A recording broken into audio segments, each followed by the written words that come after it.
Can partnerships between the community and health agencies like the local Department of Health help to play an important role in addressing health concerns, especially within minority communities? Well, this was one of the questions we tried to answer as the Office of Minority Health within the Suffolk County Department of Health sat down with a long-standing community partner to discuss how these relationships can help improve the health of communities that need it the most. This is Community Conversations. I just want to say thank you for taking the time to sit down and chat with us today. No problem. And I'll start by introducing myself. I am Dr. Jessica Fenton, and I'm here from the Office of Minority Health at the Suffolk County Health Department. And we're getting ready to restart the SHOPS program, or the Suffolk Health Outreach Program, or partnerships. And we're really excited to sit down and talk with somebody who was one of the original partners when it first got started. So we'll start by having you introduce yourself. My name's James. I'm a barber. I'm the owner of Imperial Cut. Been in business 20 years. Been cutting for 40. So I'm ready to retire. What made you become a barber in the first place? I used to cut my grandfather's hair, my uncle's hair, my cousins. Me and my cousins, my uncle originally was a barber, but he got lazy, didn't want to cut our hair, so he told us to get the clippers and cut our own hair. So I was the best cutter out of all of us, so I just kept doing it. Gotcha. Is there anything particularly about the experience cutting people's hair that made you enjoy it? Anything particular there? Yeah, all different characters. Yeah. Conversation. Good money. Good money. Yeah. Yeah. Yeah, definitely people have an intimate relationship with their barbers, and a lot of conversation happens when you get your hair cut. So yeah. How long have you been within this community, or were you always here? Well, my grandmother lived here. When I was a kid, I lived out in St. Mauritius. But my grandmother always lived here. So I was always back and forth. Gotcha. But I moved out here in 92. So I've been out here since 92. Been out here for a while? Yeah. Gotcha. What keeps you going in this community, do you think? The customers, I guess. Yeah. Yeah. Gotcha. That's what my bread and butter is. Yeah? Yeah. That makes sense. Yeah, I'm like the go-to guy with these haircuts out here. Yeah. I got it locked down. Yeah. That makes 20 sense. years is a long time. That is a long time, and if you're good at what you're doing, Yeah. people will keep coming. So Yeah. that makes sense. Yeah. So, with the SHOPS program, when it started in 2008, it started as a community engagement program where the Office of Minority Health would go and visit barbershops and salons and offer health education and programming there, which you were an original partner of. What made you decide to join that initiative? Because it was something good for the community. Yeah, something good for the community. You feel like it's something that was needed, like something that needs to be filled, void? Yeah. Kind of, did the program help start conversations about health, or what do you think the program helped to do? Yeah, it started a conversation about high blood pressure and stuff like that. I mean, people want to be aware, go get checked and stuff. And the free condoms was good too. Right. Yeah. Do you feel like those are conversations that were being had even beforehand when you were cutting hair? People would come and tell you. Yeah. Yeah. Yeah. What sorts of things would come up? Man, I went to the doctor yesterday. Man, this dude said I got high blood, stuff like that. And they didn't know it. Now they do. Yeah. Now they take all these pills and. Yeah, and this can be a lot, definitely. Yeah. That what happened to me. Yeah? Yeah. Yeah, so from personal experience, even you're just it's kind of overwhelming to hear that. I never had no symptoms and nothing. I still don't have no symptoms, but they still say I got high blood pressure. So. Yeah, and it's hard to do something about something when you don't feel it and you don't realize. Don't feel it, don't get dizzy, Yeah. don't get no headaches, nothing. Yeah. But I got high blood pressure. Yeah. Going a little bit more into what was going on during the first time around, SHOPS was offering different programs. They had education workshops, they had information, brochures, and pamphlets, and then there was also Bring Your Loved One to a Doctor Day, where they had people there, or a health practitioner, where they had people in the shops doing blood pressure. I don't know if you remember any of all of those, but what do you think was most helpful for the community? I think getting your blood pressure done at the shop was helpful. Yeah, because a lot of people don't go to the doctor. They come in, go to the barber shop, man, they doing blood pressure. Yeah. And were a lot of people down to let that happen? Yeah. Okay. They want to see what's going on, but they want to go to the doctor. They ain't got no Medicaid or nothing. Yeah. You know what I'm saying? Do you feel like people would be open to then doing something more about it after finding out? Yeah. Yeah. Probably want to learn more about how to get Medicaid and health insurance and stuff. Yeah. To get that taken care of. Right. Yeah. So once it's something you know about, Yeah. then you realize you gotta do something. That makes sense. Shifting focus to now, I know we're talking about conversations happen, you know, while you're cutting hair, and you hear things about different health concerns. What do you feel like is one of the biggest health concerns for your customers these days? Strokes. Strokes. Comes from high blood pressure. Yep. Yep. A lot of people had strokes after this COVID. Yeah. That I know. That's healthy. And I think it comes from COVID. Or whatever that shot was or whatever they took. That's what I think it's from. What do you think it's from? Or maybe the stress of the whole entire COVID thing, and then you don't notice until, like you said, you didn't even know you had high blood pressure, and then not until you have a stroke do you then realize, oh my gosh, there's been things going on with my body that I didn't even know about. Yeah. You know, a lot of people have strokes, man, that I know. Kind of going along with like being more than just a barber. It seems like you're a man of the community, and I've heard that you definitely have some young barbers coming in and you help train them. Why do you think it's important to make sure you send that message to them as well, being like, not just to be a barber, but to be a community person? Be your own boss. Yeah. Make your own money. And like what you're doing, it ain't work. Yeah. Yeah. So. How do you let them know that it's also important to be involved in the community that they're in as well? You know, how do you share that importance with them? I don't know, just try to school them. Yeah. Tell them, Yeah. But these kids today, they don't want to do nothing. Yeah. You like. I got a grandson. I got a son. Neither one of them want to cut hair. Right. But they work, but they don't want to cut hair. Yeah. And I already believe it to somebody. Right. You know.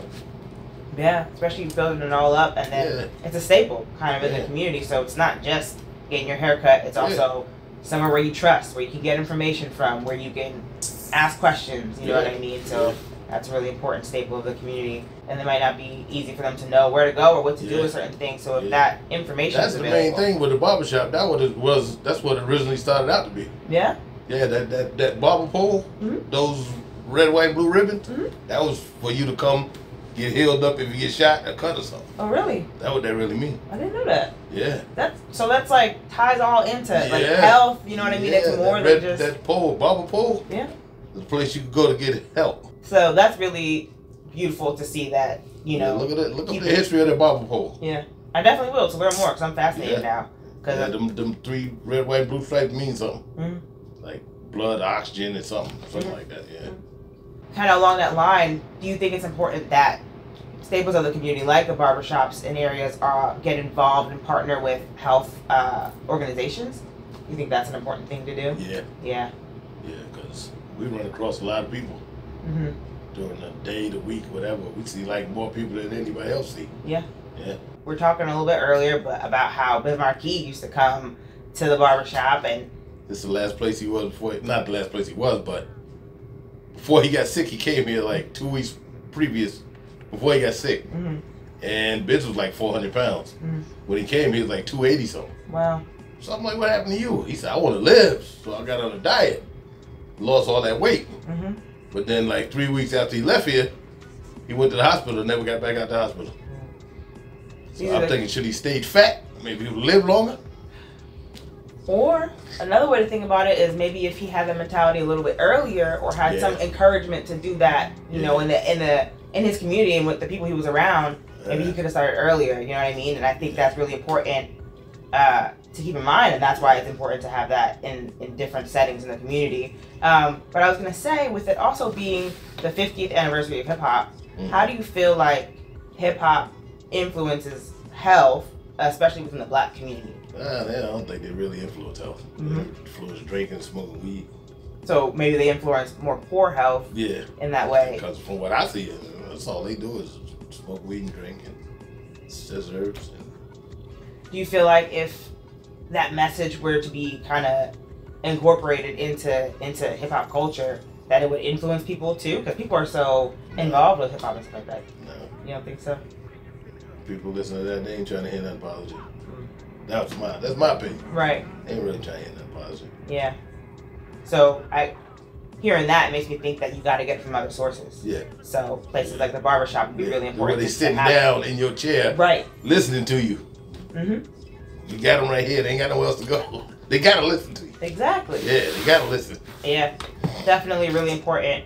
I think that we even though it wasn't, that long spent, we tackled a lot of things that are important and showed the value of having partnerships and like teaching good, positive health habits early and in a community setting where you are already there.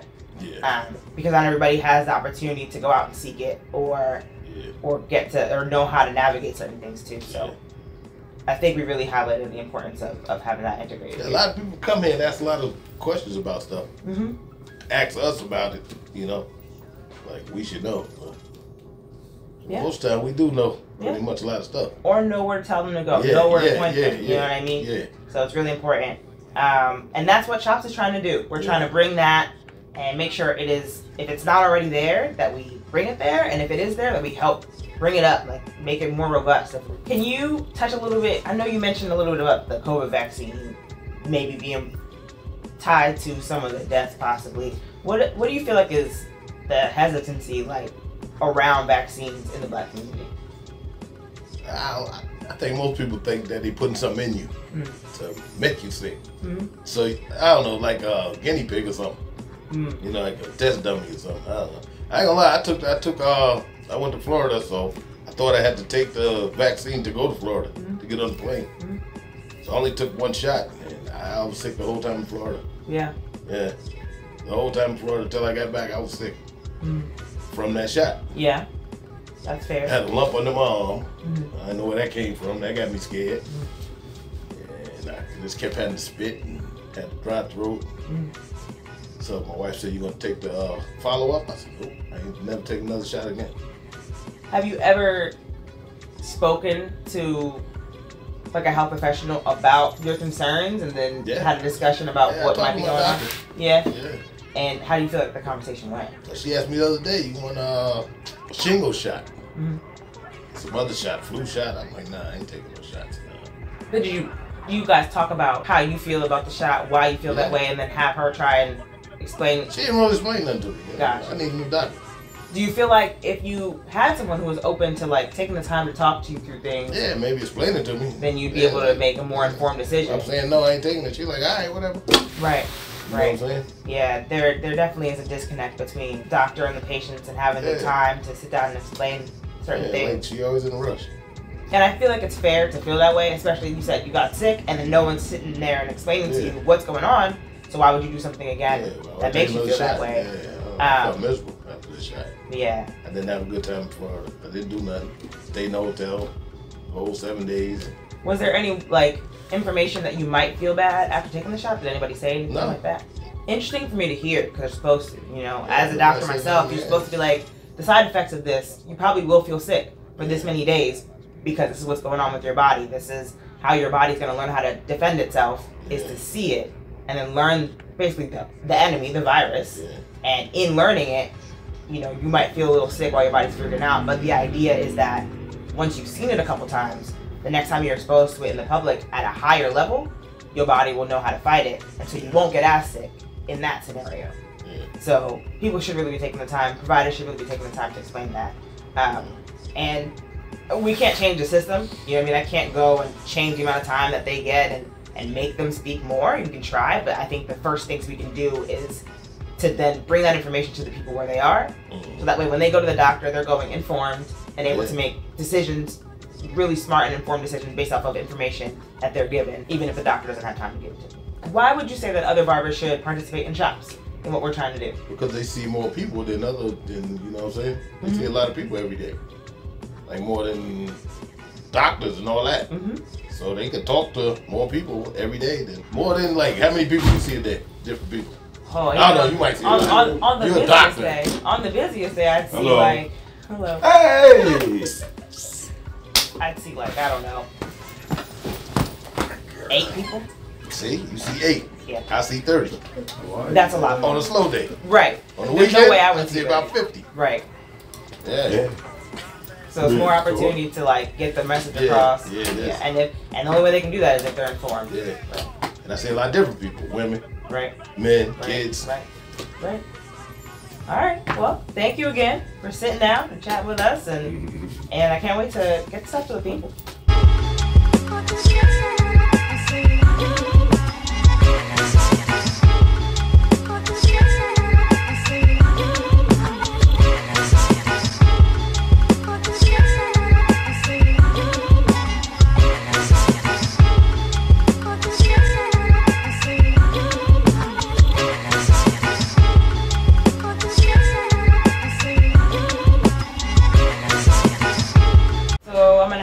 you introduce yourself? Damon Harold. Okay. Go by the name Diamond D _ the barber. Okay. So you're a barber. How long have you been a barber for? I started in '97 for one of my barber brothers here. Alroy, he's not here right now, but Gotcha. showed me the ropes. Gotcha. What made you want to become a barber? Hey, he cut my hair since I was younger. Mm-hmm. Since I was a baby, he came by and always liked the way he did it. As a barber, you have a lot of like different conversations. You're just sitting there cutting the hair. Oh no, it's definitely a lot of different conversations. You hear a lot of things going on with the world. But in barbering, like you see movies, it's not false. We also mentors too, you know. Mm-hmm. A lot of kids coming here. You see them grow from young to grown men. And, yo, just cut your hair. Yeah. It moves fast in the world, you know. So Yeah. we're mentors more than barbers. Yeah, definitely. So we're trying to bring back Shops, the program where they were coming into the barbershops and salons, and the Office of Minority Health was doing education, offering like blood pressure screenings and stuff like that. Do you remember when that happened a while back? Yes. Yeah. So we're trying to bring that back, and I'm wondering what you think. Like, do you think that was beneficial to have in a place like a barbershop? Yeah, because a lot of people don't have rides. They can get a ride to the barbershop. Yeah. You can't make it to a mile away, but you can walk to the barbershop. Right. Yeah, that's good. Yeah. Even when you guys were like giving the condoms away and this and that, it's Yeah. all beneficial. So Yeah. that was good. And for like younger barbers coming up, do you kind of let them know that it's important to not just be a barber, but to be involved in the community? Is that something that you share with them?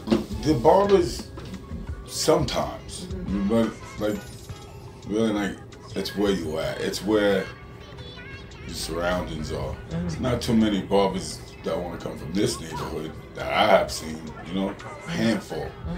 But you go to Mastic, you go to Rocky Point. You know. So if barbers hear me talking now, I think they should do that. You know, Yeah. mentor them. You know, Yeah. help them out, show them the ropes. Do you feel like things come up a lot around health when you're cutting hair? Like maybe they recently found out that they had a health condition, they don't know what to do, or like... We had a guy here yesterday going in for back surgery. He was scared. So it's, again, it comes with the times. Like, Yeah. It's not really like, we mostly in here laughing and reminiscing. That's what the barbershops are about. Do you feel like it'd be good to bring back that Shops program that we had going on of having health screenings available, information available here, like in the barbershops for the community? Do you think that would be a helpful thing? Yeah, Yeah. absolutely. Why? I think because like I said, we try to teach them, but if we could show them and tell you like, yo, you need your health, you need to you need to be focused, and like you said, just cleanness and like health. Yeah. Your health is everything. Strokes and heart attacks and diabetes. You gotta stay focused and keep yourself clean. From back in the day, in the 80s and the 90s to now, and look where the ratio is, and I guarantee it's like way higher for younger kids than it was back then. You know. Do you feel like it's important to go to like the doctor even when you aren't feeling sick? You should get a. Like I get physical every year. Yeah. You know, every year I get a physical. Yeah. And now they give all your results right on your phone. Right on. You know. Yeah. And then whatever appointment you got right on your phone. So they should get screening. Yeah. Every the school should have it too. Right. Do you think that there is a hesitancy to go because there's like mistrust with doctors? Do you feel like that's a problem in especially like the Black community? I don't think it's mistrust. It's guidance. You know, like these young kids don't care about the doctors. You know, I know they don't. You know, they get sick. It's too late. Right. You know what I mean? So it's about starts at home Right. to get fixed. And in the community too. Yeah, the community. But like I said, he can walk into the water, but we can't make him drink it. Right. Yeah. We can keep talking and talking and talking. Hopefully we get through to him, but yeah.